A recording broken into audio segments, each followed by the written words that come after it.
Welcome to the Independent Advisors Podcast, where we dive into the world of stocks, tradable markets, and financial planning with Jessup Wealth Management's Chief Investment Officer, Mark McEvely, and CEO, Matt Jessup.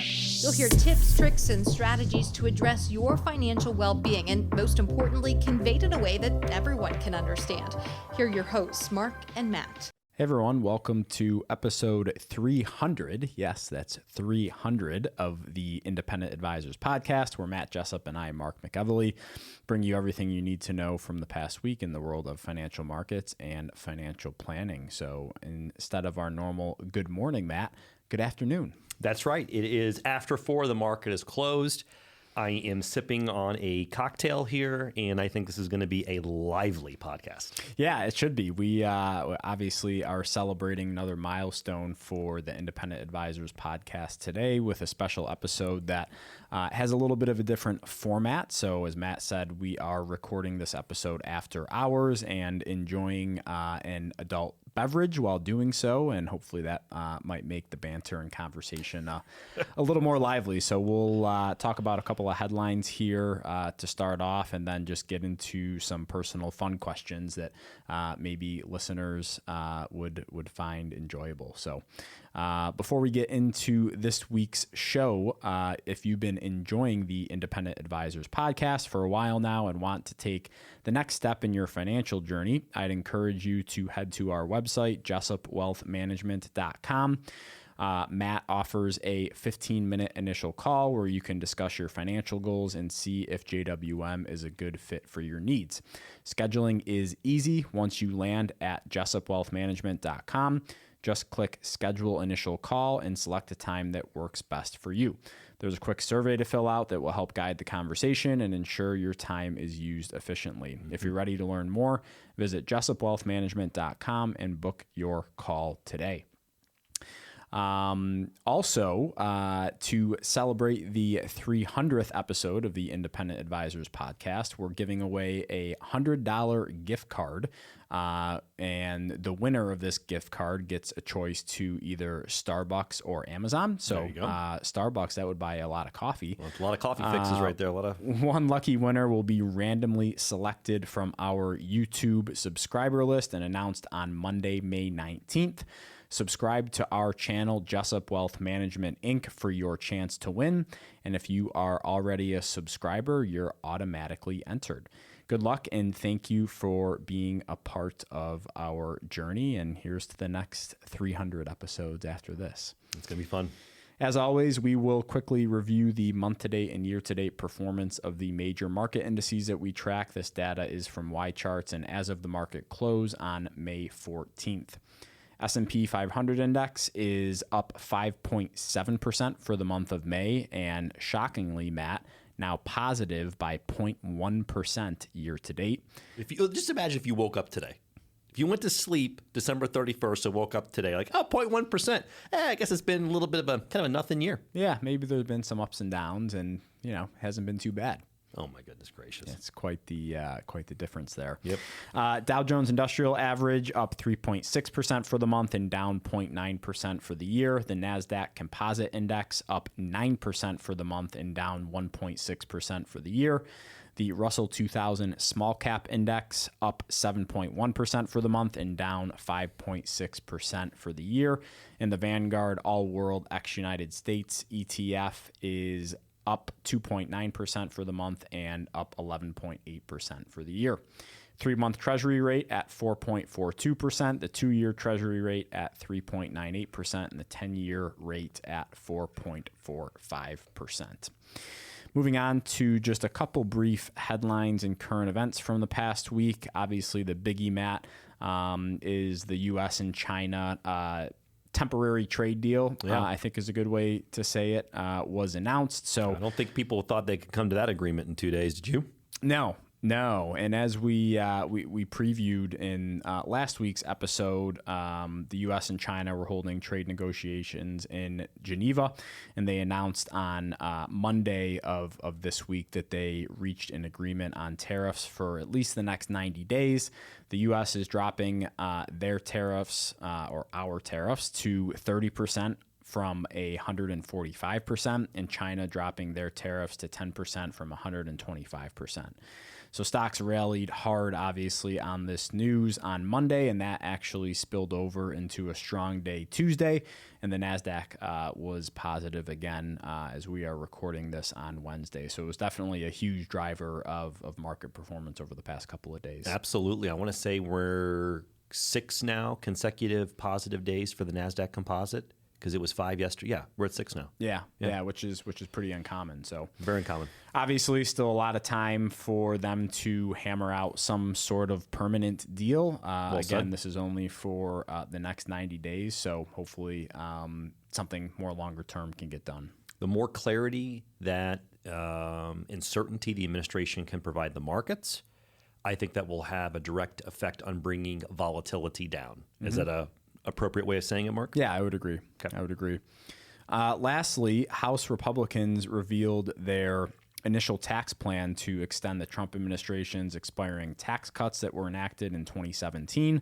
And I just wanted to quickly go over some of the highlights of this plan, because with everything else going on with the administration so far year to date, you haven't heard anything about the tax plan, which is really important because the first Trump administration, their tax cuts and tax plan that they enacted in 2017 set to expire at the end of this year. So they needed to do something, obviously, to keep their promises to their voter base. Yeah, get that extended. But yeah, it's due to sunset.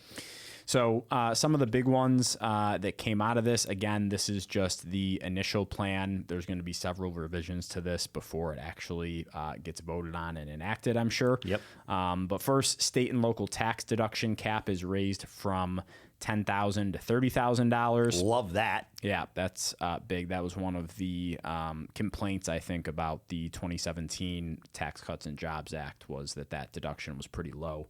Okay, I like that. The plan extends the individual and business tax cuts enacted in 2017. Like that. It eliminates federal tax on tips and overtime pay, which was a campaign promise of the administration. I like that. It ends electric vehicle credits after December 31st. University endowment taxes are raised to 21% from 1.4%. Ooh, that's going to be interesting. I'm sure no one was probably even aware that endowment tax rates were that low. New deduction for car loan interest that phases out above $100,000 of income for individuals and $200,000 of income for married couples. That's big. Yeah.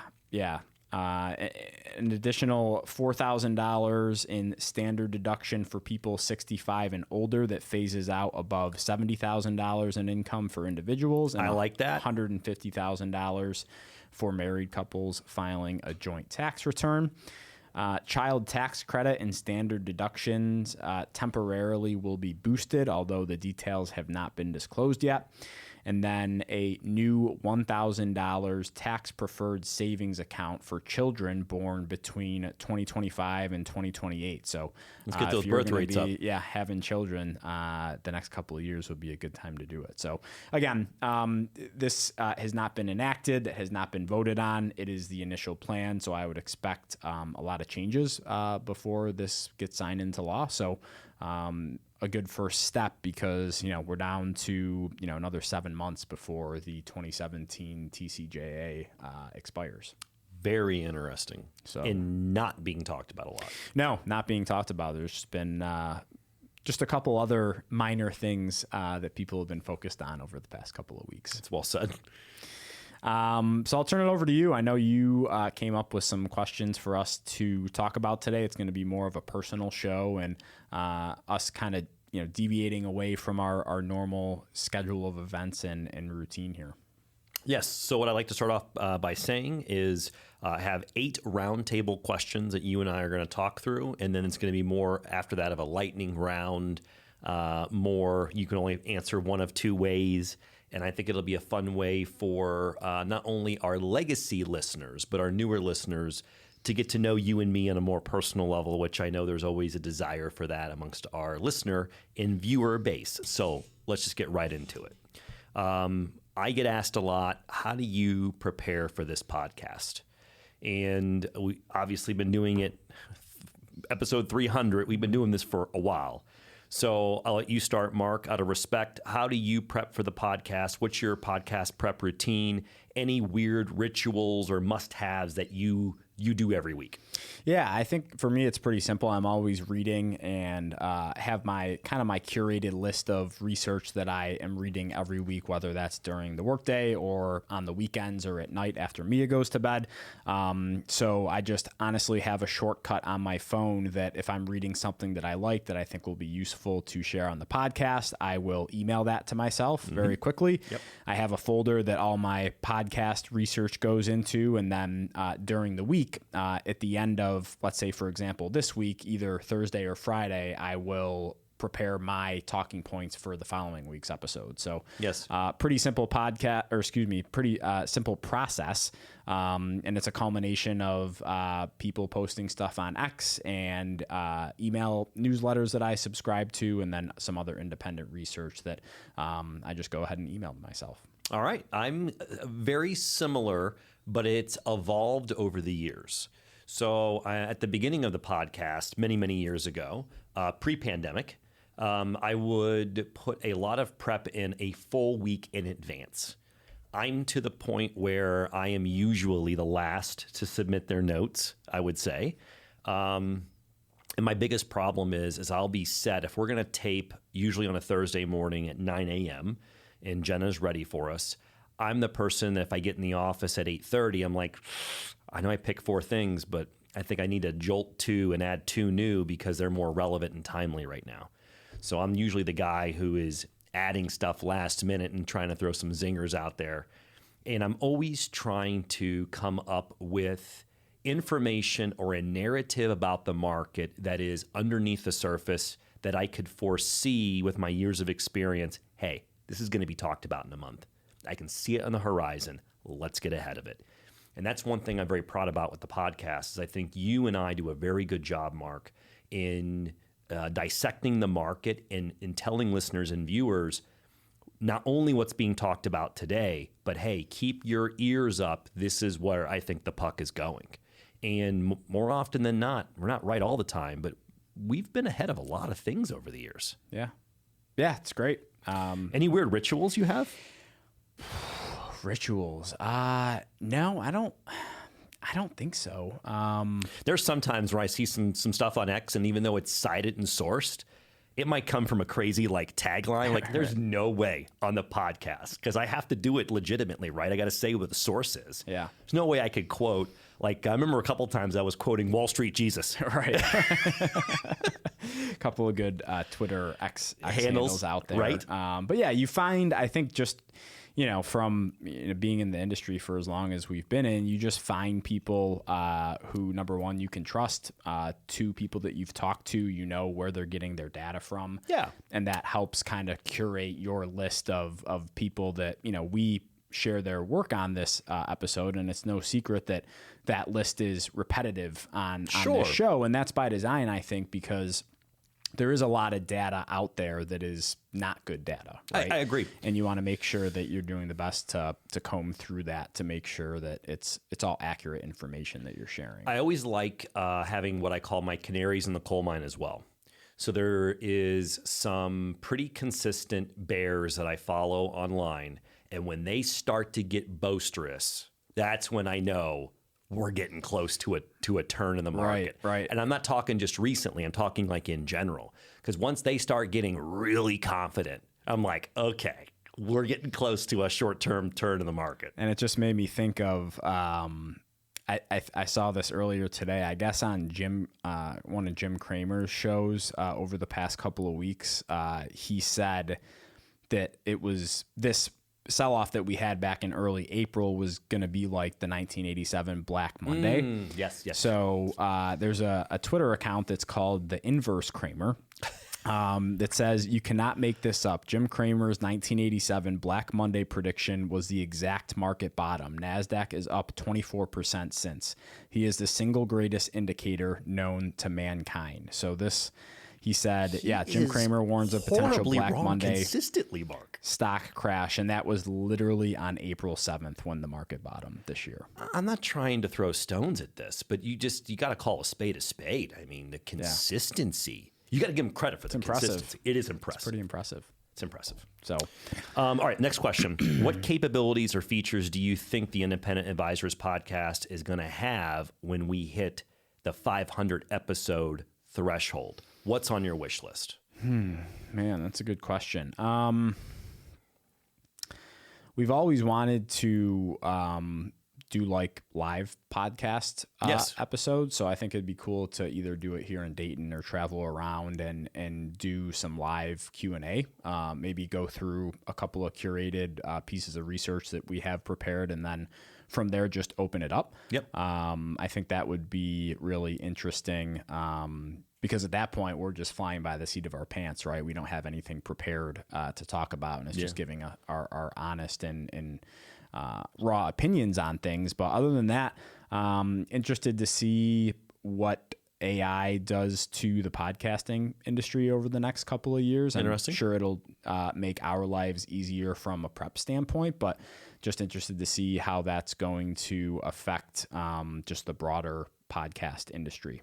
I'll mimic everything you said, and I want to get to the point with just technology to where, Jenna can start incorporating like intros. So like we go into like tweets, articles, and research, and we got this fun, funky like intro that like comes into it. Right. Yeah. Some video graphics. Yeah, we'll get there.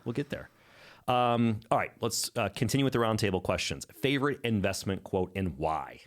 Mine pretty easy. It's let your winners run and cut your losers short. So I think there is a very large misconception in our industry that, if you buy a certain stock or an ETF or a mutual fund and immediately you're underwater on it, meaning the next couple of days it's down 5, 10, 15, or 20%, there's a mental hurdle that tells you need to hold it at least just to get back to break even.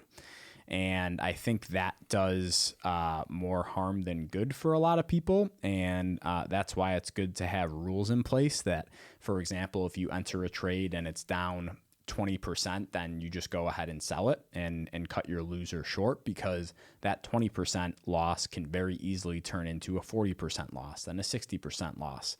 And then next thing you know, you're like a Peloton that's down 97% from its all-time high. And you're like, well, now I'm never going to get back to break even. Well said. And then the other side of that is, what's the opportunity cost of staying invested in that losing trade rather than taking that money out at a loss, reinvesting it somewhere else, and then getting back to your dollar break-even point, right? And letting that other security, if it works out positively, if it's up 20%, it could easily be up 40 or 60 or 80 over an extended period of time, and let the winners run and trim the hedges when you need to. Right, yeah. And on the other side of that, people tend to sell their winners too early.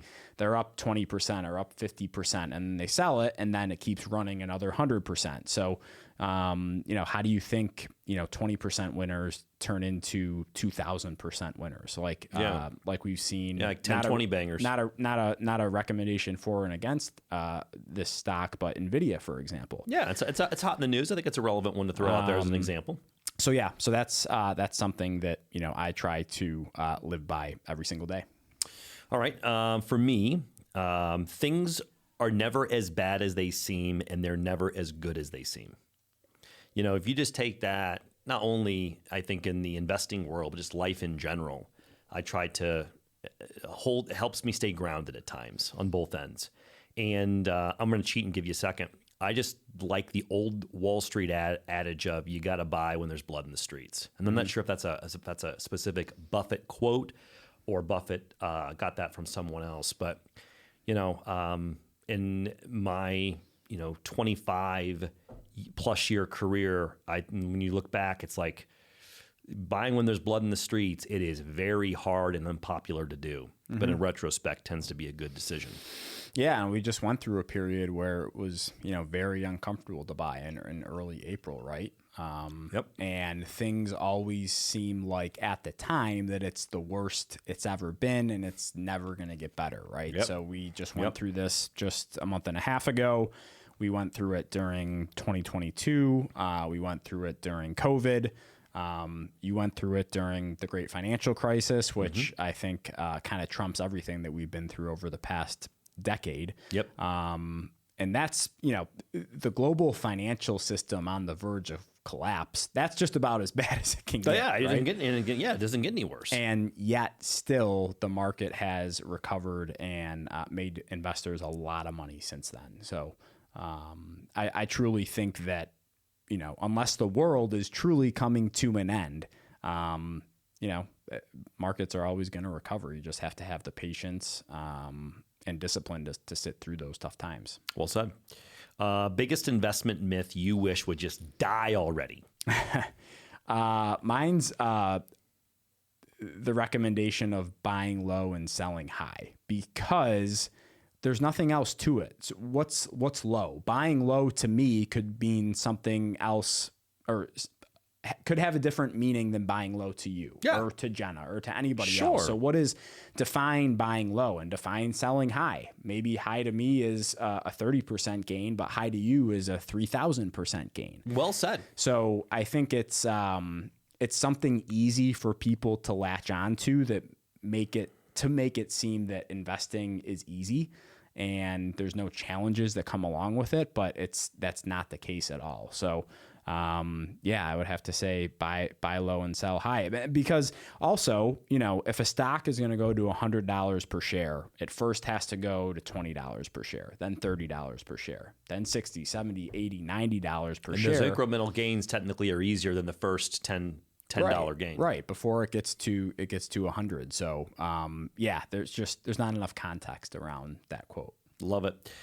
Mine is just people generalizing asset classes with a general risk tolerance. An example would be stocks are risky. Okay. Compared to what? Right. Compared to what? Are we comparing it to real estate? Are we comparing it to cash? Are we comparing it to bonds, gold? Crypto? Like, talk to me. What are we comparing it to? Mm-hmm. And then you can even subsect within stocks generically risk levels within that, right? It's just when you really start generalizing that fill in the blank, real estate investing is risky or investing in stocks is risky. Well, you know what? Keeping a large amount in the bank for 10 years with inflation and the fact that we've printed 50% of our money supply in the last 5 years, that's risky. Mm-hmm. Listen, I'm starting to get in my soapbox already. Every decision you make in life could be risky. Yeah, it's like you just got to keep it. Yeah, I mean, getting in the car and driving to work or church on Sunday is risky if you really think about it. But if you don't take risks in your life, then you don't live. And investing is no different than that. You just got to have the right time horizon. Yeah. All right. What is the worst financial advice you've heard and why? I think to put all of your money in annuities and permanent life insurance policies. And, these products have gotten better over the past several years, better than they were at least maybe in the early 2000s or mid 2000s. And you can probably speak to that more than I can. Mm-hmm. But just as an example, like life insurance, like it's insurance to be life insurance. I'm not saying there isn't a place for permanent life insurance policies, but I'm just in general not a fan of mixing investing with insurance policies. That's why I'm a fan of cheap 20, 15-year term insurance. It's there if you need it, if something, God forbid, were to happen to you. Yep. But, and there's just a whole lot of gotchas that come along with annuities, especially if that's someone's primary job is selling you annuities. Not a huge fan of those people. So to mimic that, I put double-digit year indexed annuities. So a lot of those things I've seen. I remember one time I was at a prospective client's house. This was in either the late 2000s or early 2010-ish. And I remember they were sold, this individual was in their 80s, and they were sold a 12-year indexed annuity. Wow. And the first thought that went through my head is, how in the heck did that go through compliance? Right. All right. Right. Next thing. The industry has evolved quite very substantially much. And I over think the past with the several internet, years, transparency and stuff. Right. I think it's a lot more easy for individuals that aren't ultra knowledgeable about investing in general. you can either use AI or go into just an internet search and start educating yourself. And maybe what are some of the questions, I should be asking? Right. Next, describe your investing style in 3 words. Or 2 words, or 1 word. Yeah, I would say more trend following momentum. That's 3 words, so I think That'll work for me. Was in the parameters there. But very simplistically, we want to own things that are going up, and we want to avoid things that are going down. And I'll leave it at that. Yeah, I'm going to let you answer this for us because you're our chief investment officer, and you and I are very, very similar on this. Yeah, you just want to own things. We refer to it as relative strength in our industry. If you are one of those people that are investing in individual stocks, as we do, you want to own the best names in the industry, meaning, those stocks are outperforming the general market. They're outperforming their sector. They're outperforming their industry. So it's you want to own things that are going up. And I think it can be as simple as that. And when you get more into the weeds than that, I think that's where people get themselves in trouble a little bit, trying to figure out if XYZ company is overvalued or undervalued. And it's like, listen, we just want to have a long-term time horizon, and we want to own the best things at different times throughout that time horizon. Yeah, and I know over the years you've made the comment sometimes things are cheap for a reason and other things are expensive for a reason. Yeah, that goes back to that could be a whole podcast within itself. Right, that goes back to my hatred for the saying buy low, sell high, because if you're buying low, you could be buying a falling knife of a company that's eventually going bankrupt, right? Yep. It's selling a discount to the market for a reason. Yeah, I think people have a misconception that stocks always bounce back. And the best stocks always bounce back. Maybe the indices do because of the basket, because they move stocks in and out of it. But there's been thousands and thousands of companies over the past several decades that have never bounced back, and they've gone bankrupt. So not always the case. Very true. Craziest headline or news event that derailed the markets and your initial reaction? Yeah, so I'm going to answer this as since I've been in the industry. Sure. Definitely the COVID period was a wild one. Just seeing the market hit the circuit breakers a couple of times during that month period. Mm-hmm. And that month felt like it was 3 years. Oh, yeah. Felt like it took 10 years off of our lives. When you had the market moving 10% up or down in a single trading day. Yeah.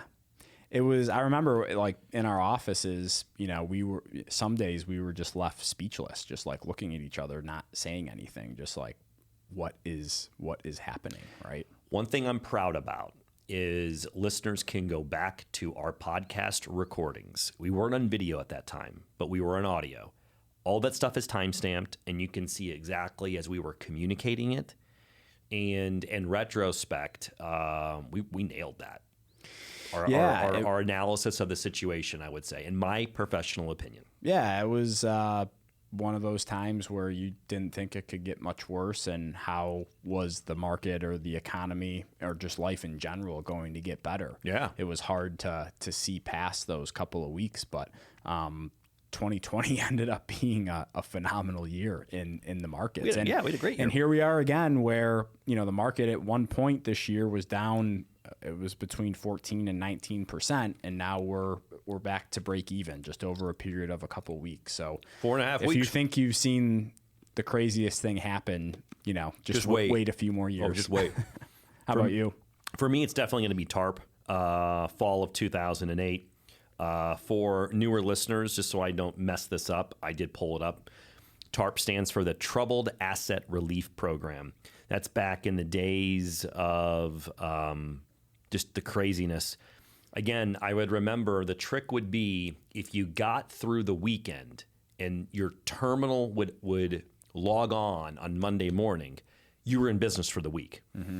So the craziness happened on the weekends. And you're talking about during the financial crisis. During the GFC, Great Financial 07, Crisis. 08, Yep. Yeah. So at the time, I was at a big wirehouse, and I would be the first in the office on Mondays to see if my terminal turned on. Because you got to keep in mind, I remember there was this Friday where an advisor in the office sold a client a structured note that was backed by Lehman, and the underlying security was a defined outcome in Procter & Gamble. So everything was hitting the fan. P&G, not a recommendation for or against, but it was selling at a discount. So the person, was like, oh yeah, well, I got this defined outcome. I won't get in the details on P&G, but the bank issuing the note was Lehman. And what happened? On Friday, Lehman had an S&P credit rating of A-. It went bankrupt over the weekend. Right. Take that into account. Talk about crazy. Yeah, and so when these sentiment surveys are coming out over the past 2 months, and you've heard it in the podcast, Jenna's heard it in our prep, and our listeners and viewers have heard it on the recording. When people are assimilating what's happened the past couple of months, I'm not here to say it wasn't a challenging investment environment, because it was. But when they're trying to assimilate similar circumstances to that, not even relatable. And you bring up a good piece, because, and again, we're just our investment style. We don't use structured products, and again, not saying there isn't a place for them, but that is also going back to your point of define risky. If someone says stocks are risky, well said. Another form of risk is investing in a structured product that has this guaranteed or defined outcome or defined protection, unless the bank issuing that product goes bankrupt. Needs to be in existence. Like Lehman it's on their did. balance sheet. Right? Right? So, again, as good as a product or an investment might sound, you need to fully understand the risks associated with that specific product. Well said. One more. We're going to do kind of a speed round. Name one investor that tends to get quoted by mainstream financial news media that you wish wouldn't, and why? Probably Jeremy Grantham, because it seems like it's almost every week he's calling for a stock market crash. And it's just interesting to me because, and I've said it a million times on the podcast, people spend so much time preparing for the worst possible outcome. Well said. And just completely throwing out the window that on average the market's up 3 out of every 4 years. If the market's up 75% of the time, shouldn't we be spending time also on preparing for the good times that we're going to be in most of the time? Well said. And this guy is just a perpetual perma-bear that thinks the world is going to hell in a handbasket. And here we are still today after everything the market has been through since its inception. And it's still making money for investors. So broken clock is still right twice a day. So mine is going to be, and this goes back to my GFC days, is definitely Dr. Doom, also known as Rubini, Nouriel Rubini. And he's just quoted all the time, and I'm over it. I'm over it. I'm over it. All right, so speed round questions, okay? I'm just going to read it, and then I'll either just immediately answer or you can answer. Let's just drill through this very, very quick. Are you ready? Let's alternate. All right, so let's alternate. You I'll go start. One, I'll go two. I'll start. Okay. Okay, ready? Growth or value?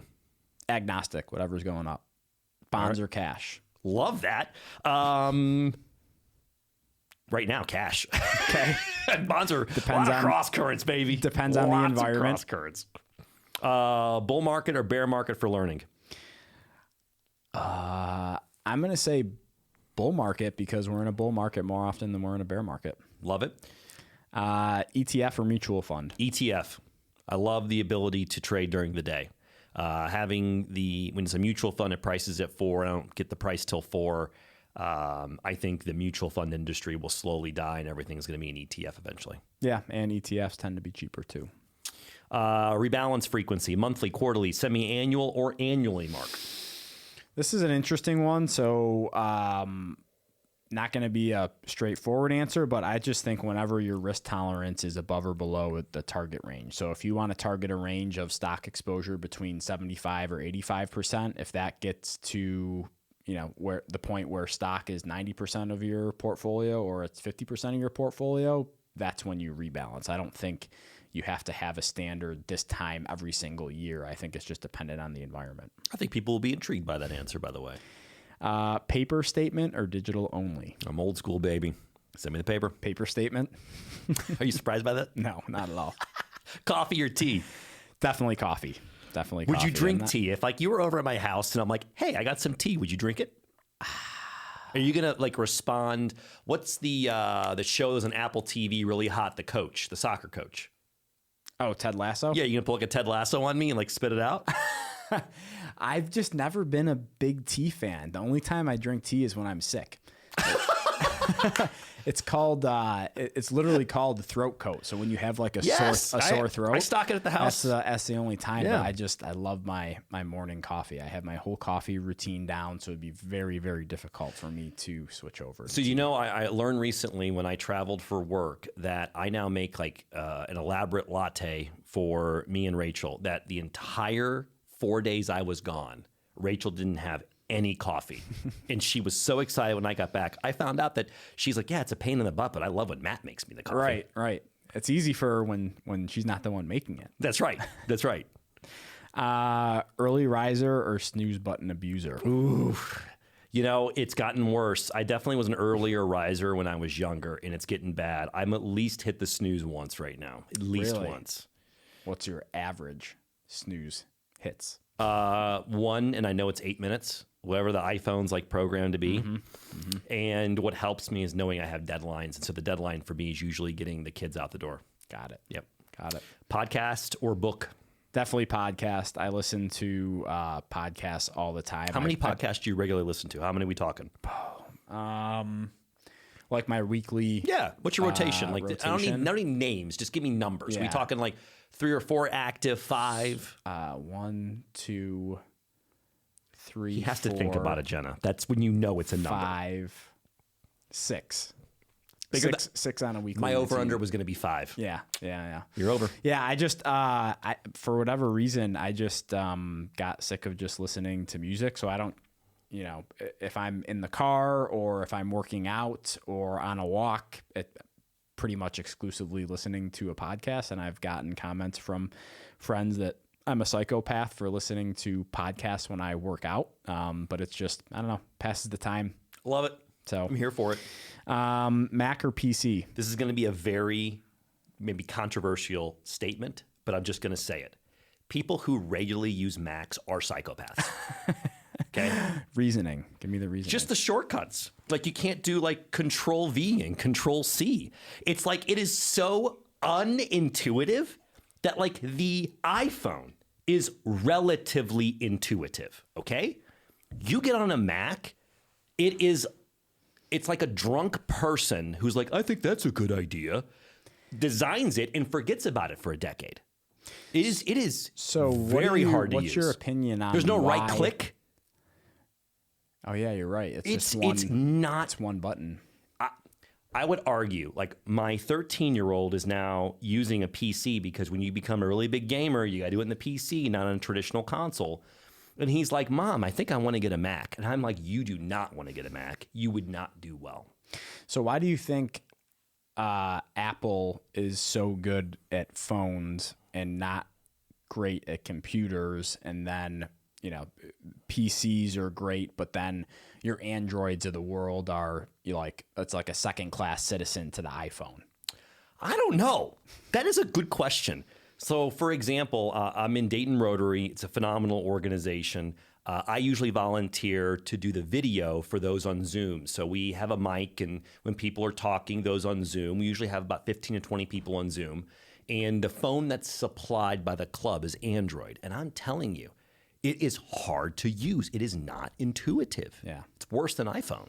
Yeah, I would agree. My dad's still one of those guys that are just like, I think it's a principal thing for him now that he's just like, I'm never switching to an iPhone because he's had an Android his entire life. I would love to debate somebody who is in love with Macs, and maybe we get Rachel on here because my wife uses her Mac. I think we need to get someone on here. I would love to debate it. Let's just go. Yeah, I would agree. My mom used to have a Mac computer or laptop, and it was the hardest thing in the world to use. All right, we're going to add to the repertoire. So, spreadsheet or whiteboard? Spreadsheet. Definitely spreadsheet. No hesitation on that. No hesitation. Work from home or office energy? I'm old school. Office energy. Yeah, I would agree with that. Creativity, collaboration, just different. Yeah, I would agree. I like that the technology evolution to this point to where if you're feeling under the weather or, there's something going on where you have to work from home, you can. But I'm with you, I would choose to work in the office 5 out of 5 times. Got it. I think we got time for maybe about 5 or 6 more questions. So we have longer than that. So at this point, you can start hunting and pecking. Okay. Is that fair? But I am going to ask you the next one because I want the listeners and viewers to know your answer because I have a feeling on how you're going to answer this. Silent desk or background music? Background music. And I used to be a silent desk guy, but it was probably a couple of years ago at this point. I guess about 3 for you. Yeah. Nick Whitaker in our office turned me on to a YouTube video that was just like background music.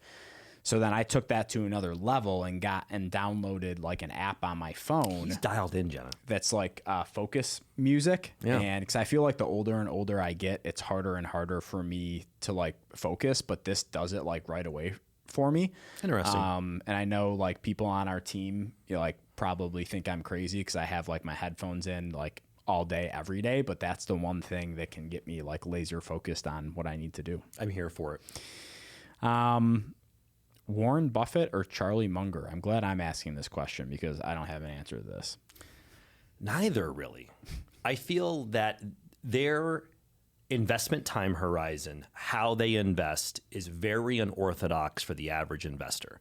And I'm not saying that the parent company, this is not a recommendation for or against the parent company of Berkshire Hathaway for investors, but it's so unorthodox that it is a disconnection from the average investor. And the fact that people try to apply those principles to themselves, yes, you could do it, but could you imagine be sitting with, that much cash in your relative portfolio and just smiling and being like, I got a process? Right. Not the average person can't do that. Yeah, agreed. That's a really good point because I think that's one of the things that doesn't get mentioned a whole lot is, Munger and Buffett are looked at as these legendary investors, which I agree with, but people blindly following what they do is usually not a good thing because no one is like those two. Very well said. Well said. I'm going to pick one because I want to answer it too. First concert you ever attended? So I actually texted my buddy Dom on this earlier today because I thought it was with him. I won't say his last name. First name goes by Dominic. Yeah, so it was either John Mayer or Brad Paisley. I can't remember which one it was. I think it was John Was Dominic Mayer. present at both? No, he was just present at one. He was present at Brad Paisley. I would give a pretty penny to be at that first concert with you and Dom. Yeah. So we had a good time. We were in high school. It was at this place called Darien Lake in upstate New York. Yes. Which is like an amusement park, but had like a concert venue. Very cool. So yeah, it was. My memory's not great. So either John Mayer or Brad Paisley. How about you? Definitely Dave. It was June of '95, Riverbend. And for those that know me pretty well, and Cincinnati, and for those that know me pretty well, I don't have the full accurate count of the number of Dave concerts I've been to. My goal is 5 a year. That's usually my goal. And I know I'm probably in the 60s or 70s, possibly more, but I went so much and it was so cheap back then that we'd sit in the lawn and I've seen them all over the place. Yeah, seen Dave once at Saratoga. Oh my gosh, famous venues. SPAC would be amazing. Camped out, and it was horrible weather the weekend that we went. So we were literally camping in tents and sleeping bags, and it was pouring torrential rain? Downpour the entire time. Sounds like okay. Yeah, well, like a Dave concert. Let's do 2 more. I'll let you pick one. Netflix or YouTube? I would traditionally say Netflix, but I'm slowly converting to YouTube because my kids are. Right? They're on there, and it's interesting just how much content and stuff's on there. I would say that as a family, we play more games together than we do watch TV together. One show that you're watching right now, not just on Netflix, could be anything. Well, I had it on my guilty pleasure list. So my guilty pleasure show is definitely called The Curse of Oak Island. And it's on the History Channel, very nerdy. I'll get into that in a different episode. Last of Us, we're watching that, but I can't watch it right before I go to bed because I'll have nightmares about it. Yeah, you're Listen, saying I'm in my 40s, and I'm like, I can't watch it before I go to bed because I'll have nightmares. But it's true. Yeah. How about you?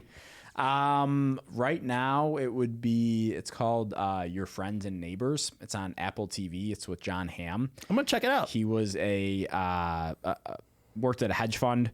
Got fired from his hedge fund, wife left him, like life is kind of falling apart. So he turns to stealing things from like his friends' houses. Oh my gosh. In some like upscale neighborhood in California. So it's pretty good. It sounds fun. All right. One last one. I'll let you pick it. Let's see here. I want to ask you two more. Fair.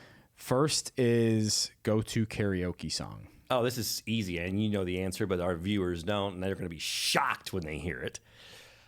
So growing up, I know the words. I do not need a teleprompter. Baby Got Back by Sir Mix-a-Lot. I can rock it. And I do believe I have video on my phone of you singing that song. So if anyone wants to see that, don't tell. Now the team's going to find this out because most of the team doesn't know that. Well, yeah, it was it Aaron and Michaela's. No, it was at a team trip. Oh, the team trip. We did a team trip. Yeah, I think Kelly was there at the time. Aaron, that's good. Aaron was there. Aaron was there. Yeah. What about you, by the way? I would say Wagon Wheel by Old Crow Medicine. Do I know that one? Yeah, you do. Darius Rucker has a okay rendition on it. It's okay. like kind of like the bar closing song. Got it. Or at least it was at UD. I'm sure. Okay, got it. Once I hear it, I'm sure I would know. Yeah. I would try to sing it for you, but I'm not. I'm not trying to tee that up, but now that you gave me the idea, you could close this out. Yeah, singing Wagon Wheel. Yeah, that would be fun. I don't know what this means to close this out. The other one that I wanted to ask you is, other than watching The Last of Us before bed, the most irrational fear you have. Oh my gosh. Wow, I never thought about that. I don't know, Mark. I'd have to give that some thought, man. What do you think my most irrational fear is? If I made you guess, you know me very well. I don't know if it's an irrational fear, but I remember this was several years ago when we were on a work trip and we split a hotel room and the alarm went off in our room like to wake up in the morning. I remember this event. And Matt literally jumped out of bed like jolted. There was like an earthquake or something. I was ready. I was ready to go right into action. Like freaking out, which was hilarious. So I don't know if it's like night terrors or or what's going on when you're sleeping. Just all the responsibility in my life just culminates at times, right? Yeah. Mine is heights. Like the older I get, like I get more nervous going like into tall buildings, and I have dreams all the time. Do you think it's because now you being a father? You think it's like that I don't responsibility? know. Yeah, I don't know. I have I'm fine in a plane, but I have no desire to like climb up a mountain. I have no desire to go in a hot air balloon. I have no interest in doing that. The people who climb like Everest and the death percentage rate, that's insanity. Yeah, I don't have any interest. Would you go skydiving? No. I couldn't either. No. I couldn't give you a number.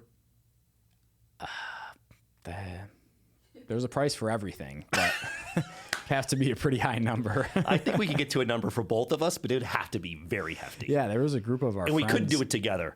No, not with the way the practice is set up. There was a group of our friends when we were at school at Dayton that went skydiving, and they asked me to go, and I was like, number one, zero desire to do that. Number two, if you're going to go skydiving, wouldn't you want to do it in a place like Hawaii or somewhere other than Dayton, Ohio, where all you see is farmland when you're falling 30,000 feet from the sky? Yes. I remember on, I forget which anniversary it was. I think it was our 10th. We went to a very exotic place. We went to Bora Bora. And I remember it was just Rachel and I and this boat driver. And the boat driver is like jumping in the water with like sharks. I'm not exaggerating. I have video of it. And Rachel, my wife, just jumps in with sharks. And she pops her head up. She's like, come in. And you want to know the first words I said to her? Mark would kill me. That's exactly what I said to her. I'm like, Mark would kill me if I got in that water. Yeah, I just,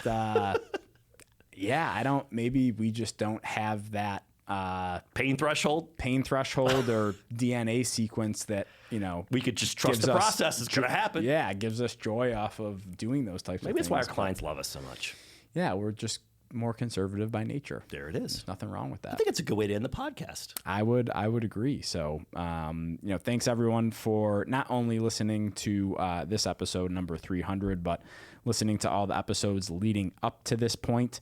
I think we'd be remiss if we didn't thank Jenna for all of the stuff she does behind the scenes and editing this Very and much getting so. the graphics up and getting YouTube set up and Getting blasted edited, out published, on all the podcast video, outlets. So thank you for promos what you do, online.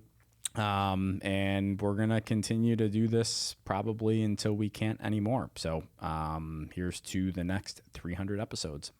All right, everyone. Take care. We'll see you next week. Regular format.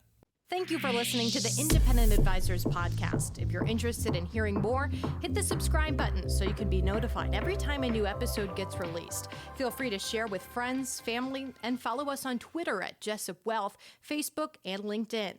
Mark and Matt will continue to share beneficial information on these social media sites. Also, check out the podcast tab on their website. That's www.jessupwealthmanagement.com.